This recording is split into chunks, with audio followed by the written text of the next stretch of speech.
नमस्कार, आपका स्वागत है। हमारी Tata power complete analysis video में आप में से ज्यादातर लोगों ने हमसे नेक्स्ट वीडियो एसबीआई पर लाने की रिक्वेस्ट की थी।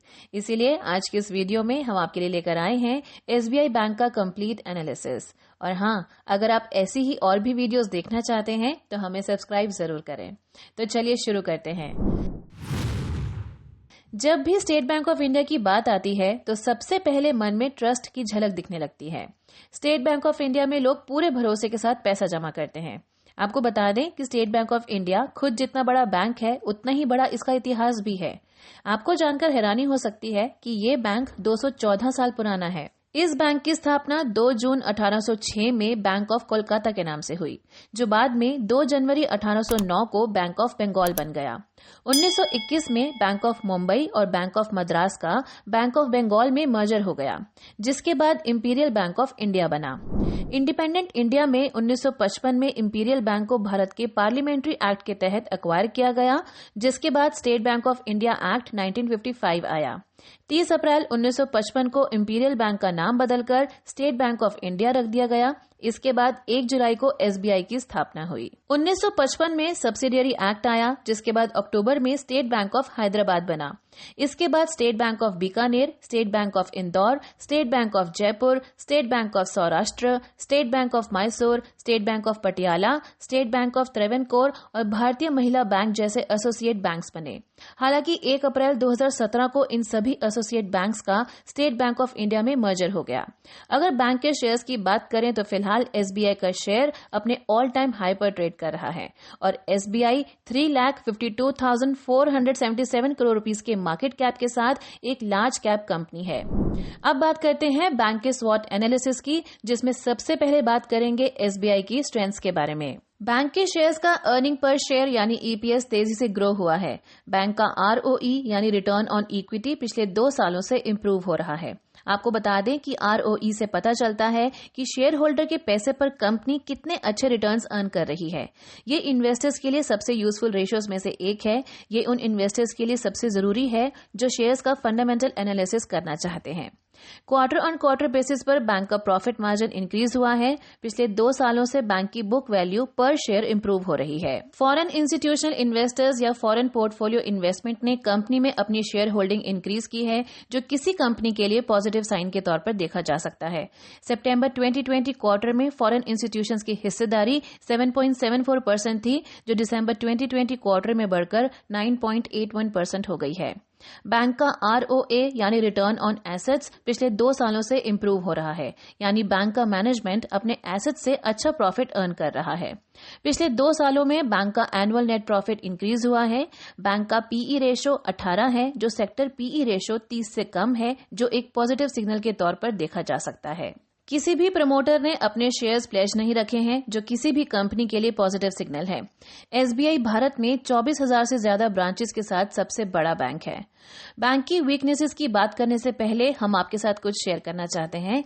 हो सकता है कि आप एक ट्रेडर हो या इन्वेस्टर हो या फिर दोनों। तीनों ही कंडीशंस में आपको शेयर बाजार की यात्रा में मार्केट के कंफ्यूजिंग रोड्स के नेविगेशन के लिए एक गाइड की जरूरत है।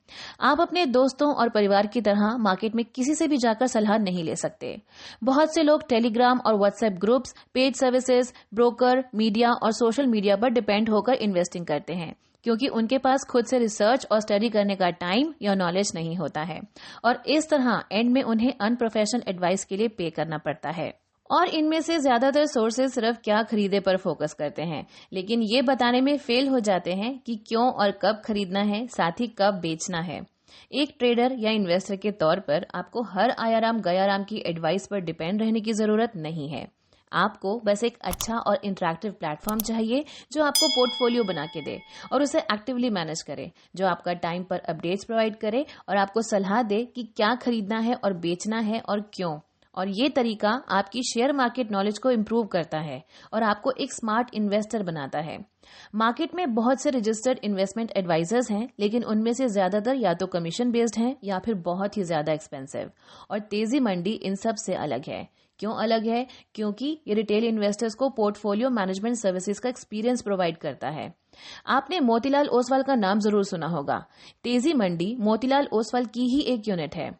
तेजी मंडी के चीफ इन्वेस्टमेंट ऑफिसर वैभव अग्रवाल हैं और इसके बोर्ड मेंबर्स में मिस्टर रामदेव अग्रवाल जैसे नाम शामिल हैं, जो मोतीलाल ओसवाल ग्रुप के चेयरमैन भी हैं।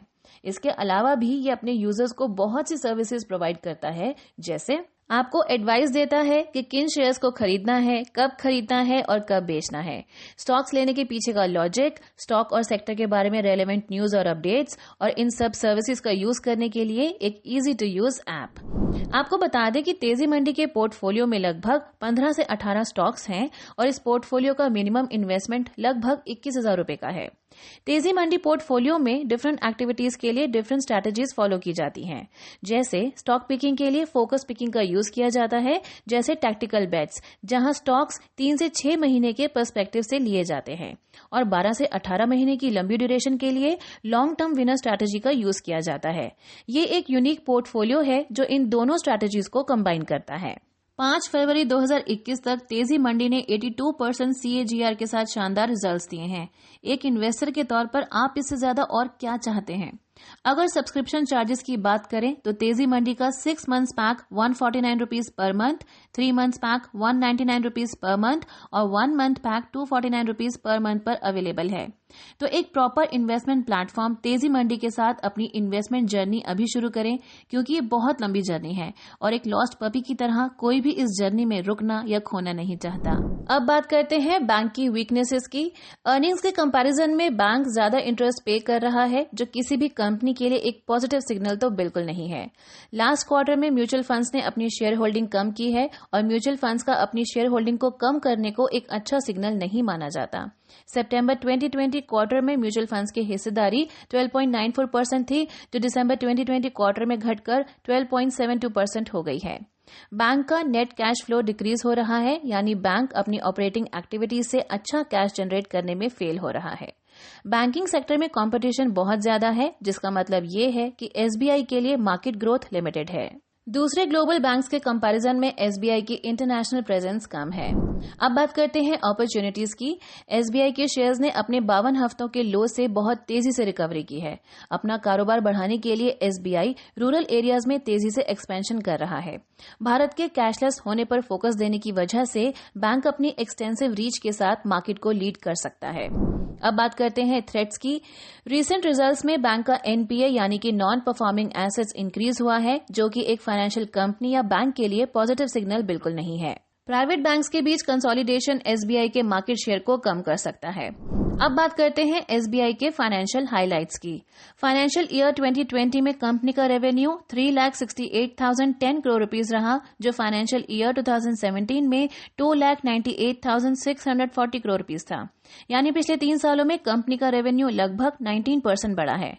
कंपनी का profit before tax financial year 2020 में लगभग 29,000 करोड़ रुपीस बढ़कर 30,316 करोड़ रुपीस हो गया, जो 3 साल पहले 944 करोड़ रुपीस था।